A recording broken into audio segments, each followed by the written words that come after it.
it is me, Joey, together with Shirley from Taylor's News, and we are here to serve you the latest news of the country. Your news is our business. Thank you, Joey. To the headlines, serious flash flood hit Klang Valley again in March 2022. It is reported that the flood hit Klang Valley every year and it is getting worse each year due to climate changes and other factors. It is reported that the flood is caused by unusually heavy, long-lasting rainfall for 2 hours, and the existing drainage system was unable to cope with the high flow of rainwater. It is reported that the cause of the flood in Klang Valley is mainly because of the increased runoff rates due to urbanization in the area. The inadequate drainage system or failure of placement of the drainage also affected the clog of the runoff and downstream. People in Klang Valley still tend to litter the drains and the river, resulting in clogged drains that disrupt the water flow. Debris from construction work is also one of the factors, as it keeps falling into the drain and block the flow of the water. So let's hear what Datuk Seri Mustafa Mohamad has to say regarding the issue of the recent flood that happened in March 2022 in Klang Valley. There has been a total loss of 6.5 billion ringgit Malaysia due to the recent floods in Klang Valley. Residences alone take up 1.4 billion ringgit, business premises 600 million ringgit. Vehicles have a loss of 1.3 billion ringgit, public assets 2 billion ringgit. The manufacturing industry also suffered losses of 1 billion ringgit. That's the latest update from Datuk Seri Mustafa Mohamad. Joey, do you think this is a serious issue that should be looked into by Malaysians? Yes, certainly. All of us should be aware of the flood issue happening in our country, especially for people in areas like Klang Valley. As we all know, flood can affect our lifestyles and also harm our economy. And we are here to alert people to flood issue, and hopefully we can work together and solve this issue together. Now, let us connect to our reporter, Daniel, in Shah Alam, Klang Valley. Shah Alam Klang Valley has flooded due to the heavy and long-lasting downpour on March 2022. The water level has risen rapidly and flooded the shops and houses. Crops and trees were also destroyed by the flood water. Hello, this is Daniel, the reporter. As you can see, that is the flood situation in Shah Alam Klang Valley. And now, this is the condition of this area.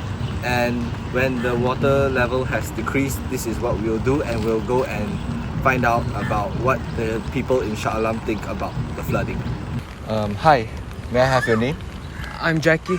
Jackie. Okay, so how do you feel about the flood that just happened in Shah Alam? I feel so devastated, and it was just like terrifying me when I'm like seeing all those snakes and crocodiles swimming around my house on the water, and my furniture is all a mess, and I couldn't even drive to get some groceries. Must been very bad. Yeah. So just wondering, have you heard any flood warnings before the flood happened? No, I didn't hear any, but I did recall that I see some news on the television, but it's too fast. I can't do any presentation. Okay. So have you contacted the government's department during the flooding? No, do we have anything to contact? I don't know anything of them. This is my first time experiencing flood, and I would say I'm not prepared for it. Okay, so may I know how long have you waited for the rescue team to reach your house? It took about 4 hours, but it feels like forever.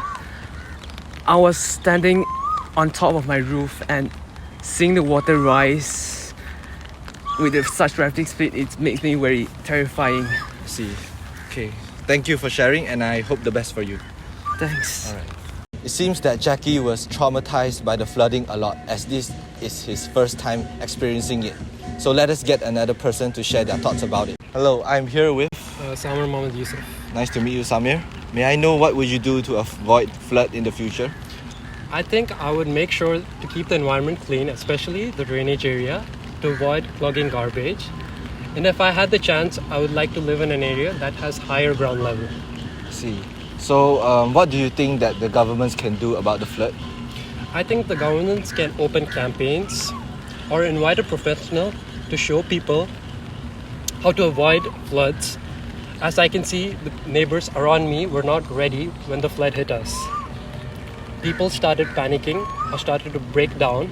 Instead of trying to seek help, all helped themselves out to a higher ground level. See, it seems that you are quite experienced with the flood. I'm not experienced. This just proves how frequently my house area gets flooded, and I'm disappointed to see that the problem has not been solved after so many years. See, that's very sad to hear. Do you think that the government did a great job on the flood prevention? Absolutely not. There is no good flood implementation operated in my area, my housing area. But they did mention last month that the government said that they would be cleaning the drainage area regularly to avoid clogging garbage. But as I can see, the drains still have garbage around the rivers and the drainage area, as it's not being monitored properly. See, that is very interesting to know. And to add on, from what I know, the schools do not teach the students how to prevent floods in schools, and the schools often have fire drills, but they don't have flood drills. I think the government should strongly emphasize on preventing floods in schools to the children, as it is hard to completely solve the problem. I see. That's a very good point. So thanks for sharing, and thank you for your time. No worries. Appreciate all the sharings today. It seems that people in Klang Valley are concerned about the flooding problems.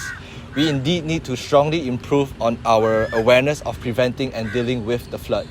And based on what I've heard, a strong and more effective plan should also be implemented and monitored truly in this area. Thank you. Welcome back.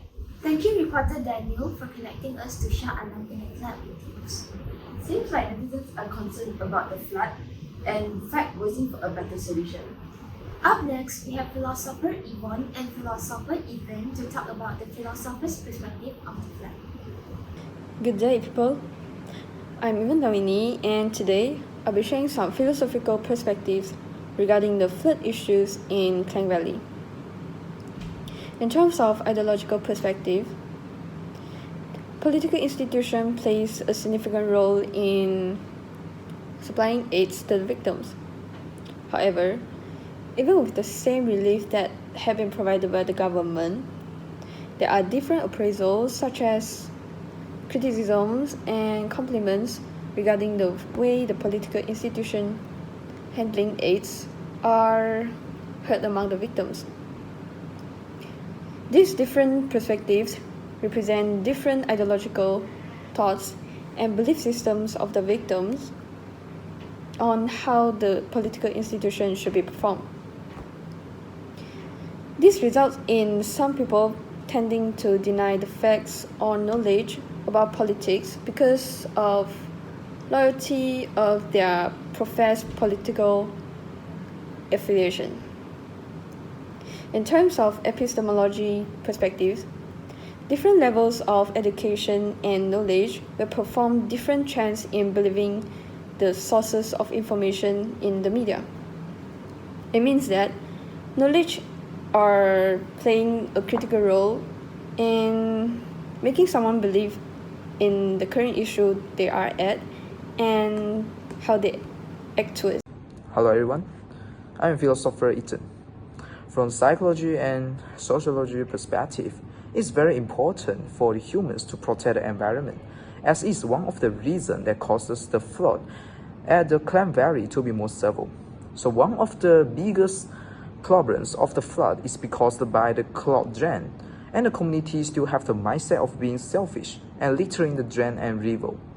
So this is also connected to the philosophy of logic, that the humans can distinguish what is right and what is wrong, what is correct and what is incorrect, and then the humans can come a valid conclusion with a corresponding action. But sometimes we'll still realize that some people will choose the easier path, even though this path will result a negative outcome. So how can we solve this problem? We could use a position of the authority figure and solve the fallacy of this problem. For example, we installed a device that monitors these people who flittering the drains or the river, and we applied a strong punishment to them.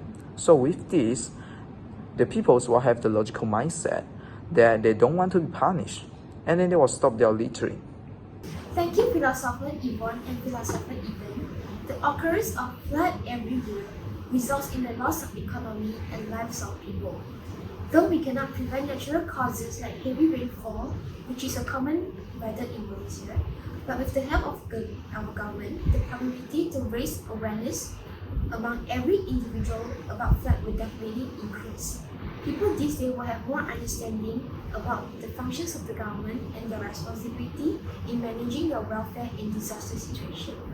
That's all for today, and we will be back with some more news updates tomorrow morning. Stay tuned.